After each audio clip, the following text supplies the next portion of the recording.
कहा जाता है कि लड़कियों को पर्दा करना चाहिए, तो मुसलमान कम्युनिटी में ये क्यों नहीं कहा जाता कि लड़कों को आंखों में पर्दा कर देना चाहिए और लड़कियों को खुला रखना चाहिए? वो जो खड़े हो जाते हैं बुर्खा बुर्खा बुर्खा, अरे शर्म करो तुम लोग पहले अपनी आंखों पे कि तुम वो चीज़ क्यों देख रहे हो। मैंने इस्लाम के ऊपर कमेंट किया है, बुर्खे के ऊपर कमेंट किया है, और मेरा कहने का मतलब वो नहीं था, मेरे अल्फाज गलत थे, मेरा तरीक़ा कहने का बिल्कुल गलत था चीज़ों को जिस तरह से मैंने बोला है। और मैं कोई नहीं होती किसी भी रिलीजन के लिए आवाज़ उठाने वाली या उसके ऊपर पॉइंट आउट करने वाली, उसके लिए मैं बहुत बहुत माफ़ी मांगती हूँ टू ऑल द मुस्लिम्स जिन्होंने भी जिनके भी इमोशंस को मैंने हर्ट किया है, और जो भी मैंने बातें कही हैं मेरा वो बिल्कुल मतलब नहीं था। आई एम एक्सट्रीमली सॉरी, एंड बस यही कहना चाहूँगी दैट गलती इंसान से ही होती है, and I am a human, और मुझसे बहुत बहुत बड़ी गलती हुई है। So I just want to apologise for that, and I am extremely. आपने बोला है कि जो इस्लाम कबूल करता है उसके हजारों गुनाह माफ हो जाता है, मगर मेरे हिसाब से सबका मालिक एक है, और एक मालिक होते हुए किसको ये नज़र से देखता है और किसको वो नज़र से देखता है। हिंदुओं को माफ नहीं करेगा और जो इस्लाम धर्म स्वीकार करता है उसको माफ कर देगा। ये कौन सा ऊपर वाले का कानून है जो मेरी समझ में नहीं आ रहा है। बहुत अच्छा सवाल, बहुत अच्छा सवाल। मालिक एक तो सारे इंसानों के लिए अदल भी एक होता है। बहुत अच्छा सवाल, बहुत अहम सवाल। भाई का सवाल है कि ये किधर का मुसलमानों को माफ करता है, हिंदू को नहीं माफ करता है। मैंने आपसे कहा कि जो इंसान नाम का मुसलमान है, उसका नाम मोहम्मद अब्दुल्ला जाकिर है, तो वो काफ़ी नहीं जन्नत में जाने के लिए। मुस्लिम का मतलब वो इंसान जो अमन हासिल करता है अपनी ख्वाहिश अपनी मर्जी से खुदा के अहकामात पे अमल करने के बाद, यानी जो इंसान अपने मालिक के अहकामात पे अमल करता है वो सच्चा इंसान है। वो नाम का क्या है उसका मैं कोई लेना देना नहीं। यहां मैं कह रहा हूं कि जो इंसान अल्लाह के अलावा किसी के साथ शिर्क कर रहा था, आज शिर्क करना छोड़ दिया, आज उसके गुनाह माफ होंगे। चाहे कोई भी हो, आप भी अगर कहते कि मैं शिर्क करना छोड़ दूंगा, अल्लाह के अलावा किसी और की इबादत नहीं करूंगा जो हिंदू मजहब की किताब में लिखा है, और मैं मानूंगा आखिरी पैगंबर मोहम्मद सल्लल्लाहु अलैहि वसल्लम में, चाहे आप ईसाई है, चाहे आप हिंदू है, चाहे आप यहूदी है, आज आप अगर अपने मालिक का कहना मानेंगे तो आपका मालिक आपको माफ करेगा। लेकिन अगर आप कहेंगे मेरा मालिक एक, लेकिन मालिक का कहना नहीं मानेंगे तो मालिक कैसा माफ करेगा। मिसाल के तौर पे एक एग्जामिनेशन होता है, टीचर सारे तालिबे इल्म के लिए बराबर है। टीचर एक साल के लिए सारे तालिबे इल्म सारे स्टूडेंट्स को सिखाता है, बराबर। लेकिन एग्जामिनेशन में जो टीचर पूरे साल भर सिखाता है, जो तालिबे इल्म वो टीचर के सिखाए मुताबिक एग्जामिनेशन पेपर में लिखता है वो पास हो जाएगा। जो तालिबे इल्म टीचर जो सिखाता है उसके खिलाफ काम करता है तो टीचर क्या उसको पास करेगा? चाहे वो हिंदू मुस्लिम हो ईसाई हो, जो टीचर सिखाता है उसके ऊपर वो तालिबे इल्म उसके मुताबिक इम्तिहान देता है, वो पास होगा।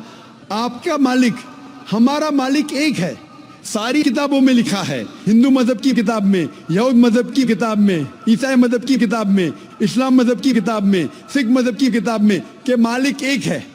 मालिक के अलावा किसी की इबादत नहीं करना चाहिए, खुदा के अलावा किसी की इबादत नहीं करना चाहिए। कल मैंने फरमाया था कि उस खुदा की कोई प्रतिमा नहीं, कोई अक्स नहीं, कोई फोटोग्राफ नहीं, कोई पिक्चर नहीं, कोई बुत नहीं, कोई मूर्ति नहीं। फिर अगर आप मूर्ति देंगे तो आप मालिक का कहना नहीं मान रहे। तो अगर आप मालिक का कहना मानेंगे, आपका नाम कुछ भी हो, मोहन हो, कुछ भी हो, शंकर हो या अब्दुल्ला हो, अगर आप मालिक का कहना मानेंगे तो आप सचमुच उस मालिक के बंदे हैं। अगर आप मालिक का कहना मानेंगे तो आपके गुनाह माफ हो जाएंगे। तो ये अरबी में कह रहा हूं कि मुस्लिम तो लोग को ये लफ्ज से नफरत है। अगर नफरत है तो मैं मुस्लिम लफ्ज को निकालता हूं, मैं ये कहता हूं जो भी इंसान अपने मालिक का कहना मानता है उसे अरबी में कहते हैं मुस्लिम। लेकिन आपको मुस्लिम शब्द से नफरत है, मुस्लिम शब्द को निकाल दो। मैं ये कहूँगा जो खुदा के अहकामात पे अमल करता है, खुदा के कलमात पे अमल करता है, ये मानता है कि खुदा एक है, उसके अलावा किसी की पूजा नहीं करना चाहिए, वो इंसान के गुनाह वो मालिक माफ करेगा। आप अगर मानेंगे खुदा एक है, आप मानते खुदा के अलावा किसी और को पूजना नहीं चाहिए, मानते? हाँ क्या नहीं मानते? आप मानते बुत परस्ती गलत है, आप मानते कि मूर्ति पूजा गलत है, आप मानते कि आखिरी पैगंबर मोहम्मद सल्लल्लाहु अलैहि वसल्लम है? नहीं मानते। बोलते हैं जैसे शिव शंकर को पैगंबर बोलते हैं, जैसे साईं बाबा को ये सब जो पैगंबर हो गए, ये हर फरिश्ते ऐसे ऐसे आते गए। आपने मेरी 15 तारीख की तकरीर सुनी? मैंने नहीं सुना। मोहम्मद सल्लल्लाहु अलैहि वसल्लम का जिक्र मुख्तलिफ मजहबी किताबों में, आप कैसेट लीजिए, मेरी तकरीर है मोहम्मद सल्लल्लाहु अलैहि वसल्लम का जिक्र मुख्तलिफ मजहबी किताबों में। इसमें मैंने साबित किया हूं कि मजहबी किताब बदलने के बावजूद सब मजहबी किताब में लिखा है कि आखिरी पैगंबर आने वाले हैं। उस आखिरी पैगंबर का नाम है मोहम्मद सल्लल्लाहु अलैहि वसल्लम। आप हिंदू मजहब से ताल्लुक रखते? हिंदू मजहब की किताब में लिखा है, भविष्य पुराना पर्व 3 खंड 3 अध्याय 3 श्लोका 5 से 8 में लिखा है भविष्यवाणी मोहम्मद सल्लल्लाहु अलैहि वसल्लम की। आप पढ़ेंगे भविष्य पुराना पर्व 3 खंड 3 अध्याय 3 श्लोका 10 से 27 में मोहम्मद सल्लल्लाहु अलैहि वसल्लम का जिक्र है। आप कुंटब सुक्ता पढ़िए, अथर्वा वेद में लिखा है, किताब number 20 him number 127 shloka number 1 से 14 में लिखा है मोहम्मद सल्लल्लाहु अलैहि वसल्लम के बारे में। आप पढ़िए अथर्वा वेद किताब नंबर 20 अध्याय नंबर 21 श्लोका नंबर 6 और 7 में मोहम्मद सल्लल्लाहु अलैहि वसल्लम का जिक्र है। मोहम्मद सल्लल्लाहु अलैहि वसल्लम का जिक्र है साम वेद में अहमद जैसा, साम वेद उत्तर चिक मंत्रा नंबर 1500 लिखा है। यजुर्वेद में अध्याय नंबर 31 श्लोका नंबर 18 में। आप पढ़ेंगे ऋग्वेद किताब नंबर 8 अध्याय नंबर 6 वर्ष नंबर 10 में। आप अगर पढ़ेंगे अथर्वा वेद किताब नंबर 8 अध्याय नंबर 5 श्लोका नंबर 16 में मोहम्मद सल्लल्लाहु अलैहि वसल्लम के बारे में अहमद लिखा है। अथर्वा वेद किताब नंबर 20 हिम नंबर 126 वर्ष नंबर 14 में कई जगह लिखा है नाराशंसा मतलब वो आदमी जो प्रशंसा के लायक है। इसका अरबी में तर्जुमा होता है मोहम्मद सल्लल्लाहु अलैहि वसल्लम का नाम से जिक्र है हिंदू मजहब की कई किताब में। ऋग्वेद किताब number 1 hymn number 13 verse number 3, Rigveda किताब number 1 hymn number 18 verse number 9, Rigveda book number 1 hymn number 106 verse number 4, Rigveda book number 1 hymn number 142 verse number 3, Rigveda book number 2 hymn number 3 verse number 2, Rigveda book number 5 hymn number 5 verse number 2, Rigveda book number 7 hymn number 2 verse number 2, Rigveda book number 10 hymn number 64 verse number 3, Rigveda book number 10 hymn number 182 verse number 2, Yajurveda chapter number 20 verse number 55, Yajurveda chapter number 20 verse 37, Yajurveda chapter number 20 verse 57, Yajurveda chapter 21 verse number 31। मैं सिर्फ हवाले दे सकता हूं आपकी किताबों में से सिर्फ घंटों तक जिसमें लिखा है मोहम्मद सल्लल्लाहु अलैहि वसल्लम आखिरी पैगंबर है।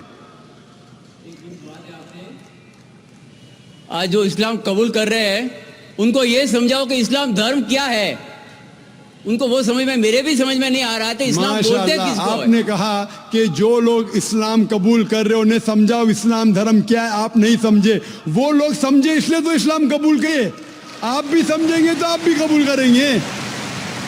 ये 10 रोजा कॉन्फ्रेंस जो था हमारा मकसद था बताने के लिए सारे इंसानों को इस्लाम क्या है। ये मीडिया जो इस्लाम को पेश कर रही है ये तोड़ मड़ोड़ के पेश कर रही है, हमारा मकसद ही था बताने के लिए सारे इंसानों को इस्लाम क्या है।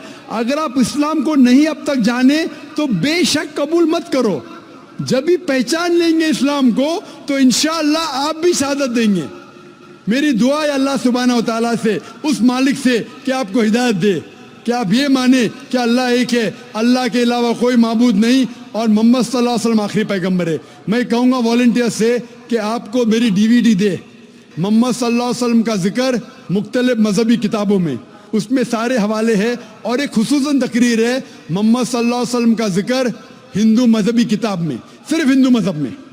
आप उसको देखो और इंशाअल्लाह आप इस बात को तस्लीम करेंगे आज नहीं तो कल कि अल्लाह एक है, उसके अलावा कोई माबूद नहीं और मोहम्मद सल्लल्लाहु अलैहि वसल्लम आखिरी पैगंबर है।